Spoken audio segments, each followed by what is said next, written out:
என்றும் நான் செல்ல மாட்டேன். ஹலோ, எப்படி இருக்கிறீங்க? Hi, how are you? ரொம்ப சந்தோஷமா இருக்கிறீங்களா? Are you happy? கர்த்தருடைய வார்த்தைக்கு சரியாக கீழ்ப்படுகிறீங்களா?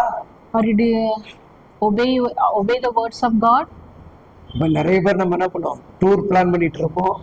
Many people are planning to the tour ஏன்னா பிள்ளைகளுக்கெல்லாம் exam முடித்திருக்கோம். because children's got over the exams. ஒரு பக்கம் ஃபீஸ் கட்டுற எண்ணம் இருந்தாலும் You are thinking the education fees. இந்த நாட்கள் லீவுனால அனுபவிக்கணும் எண்ணம் உங்களுக்கு வந்திருக்கணும். Even though you are thinking to spend the time with the children's in the leave days. ஆனால் நல்லா கவனிச்சு பாருங்களேன், But you have to think, leave நாள் அதிகமா தேவனிடத்துல இருக்கணும் என்ன நமக்கு வராது. we don't have the thing to spend the time with the God. தேவ சமூகத்துல போய் அதிகமா ஜெபிக்கணும்ன்ற எண்ணம் நமக்கு வராது. We don't have think to spend the time in the church. பணத்தை கொடுத்து நம்ம வெளியே போய் செலவு பண்றதுக்கு ஆயத்தமா இருப்போம். We spend the money to go out. அதுல ஒரு சந்தோஷம் நமக்கு காணப்படுகிறது. We have get happiness in that. ஆனா இஸ்ரேல் ஜனங்கள் தேவனுடைய வார்த்தைக்கு செவி கொடுக்காமல் போனார்கள். But Israel people doesn't listen the word of God. அவர்கள் தேவனுக்கு பிரியமாக நடந்ததில்லை. They are not obey or discipline to the God. தேவனுக்கு ஏற்றபடி தன் குடும்பத்தை கொண்டு போய் சேர்க்கல. They didn't take the family to the God. ஏன்னா அவர்களை நிறைய நெருக்கடியிலிருந்து தேவன் விடுவித்தார். God has take them away from the many problems. அன்பான தேவ பிள்ளைகளே, My beloved God children, Bible அழகாக சொல்லுகிறது. Bible verse says, 1 கொரிந்தியர் 10ஆம் அதிகாரம் 5வது வசனங்களை விதமாக சொல்லுகிறது.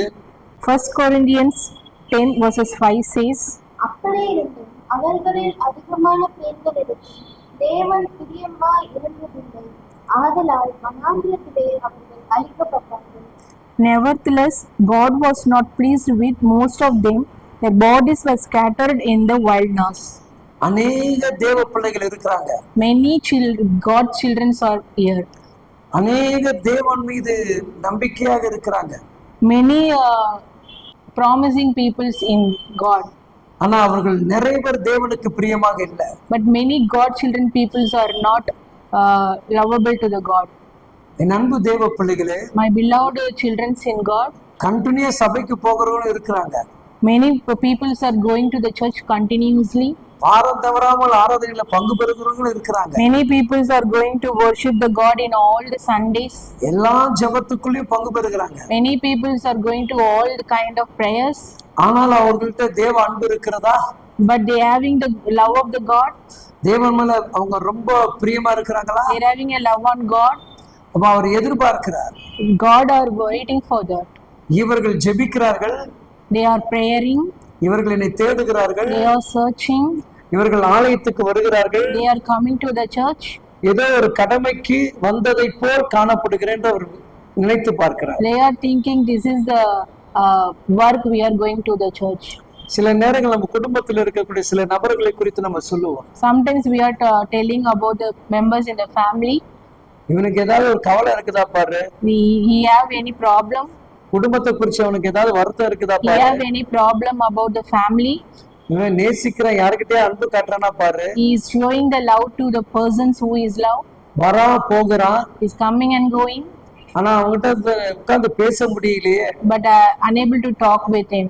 அப்படின்னு நிறைய குடும்பங்களை சொல்லுகிறதை நாம் கேட்கிறோம். We are listening many things is talking among the family. என் அன்பு தேவ பிள்ளைகளே, Beloved God children, பைபிள் சொல்லுகிறது, Bible says, தேவனுக்கு பிரியமில்லாத இருந்தவர்கள், many peoples who are not having the love from the God, அநேகர் வனாந்திரத்திலே அழிக்கப்பட்டார்கள் என்று சொல்லப்படுகிறது. many peoples were scattered in the wilderness. இன்றைக்கு நாம் தேவனுக்கு பிரியமில்லாத வாழ்க்கை நடத்தை வாழ்ந்து கொண்டிருப்போம் என்று சொன்னால், we are living the life which God does not like. நாம் வாழ்ந்து கொண்டிருக்கிற இந்த வனாந்திரத்தின் பாதையில நாமளும் அழிக்கப்படுகிறோம். We are scattering in the wilderness. இதெல்லாம் சிந்தித்து பாருங்க. You have to think. அன்றைக்கு இஸ்ரவேல் ஜனங்கள் அழிந்ததை போல் நாம் அழிய வேண்டுமா? You want to destroy yourself like the Israel peoples? இல்ல தேவனுக்கு பிரியமாக வாழ்ந்தவரை மகிமைப்படுத்த வேண்டுமா? Or we are to living for the God? சிந்தித்து செயல்படுங்க. We have to think and do all things. தேவனை ரொம்ப பிரியப்படுத்துங்க. Please love God. தேவன் உங்ககிட்ட என்ன எதிர்பார்க்கிறாரோ அதை செய்து முடிங்க. Please do what God's want from you. கர்த்தர் கொடுத்திருக்கிற எதையும் இழந்து போகாதீர்கள். Don't spoil what God has given to you. இன்னும் அதிகமாக தேவனுக்கு பயன்படுங்க. Just use yourself to the God. கர்த்தர் தாமே உங்களை ஆசீர்வதிப்பார். God will bless you. Amen. Amen.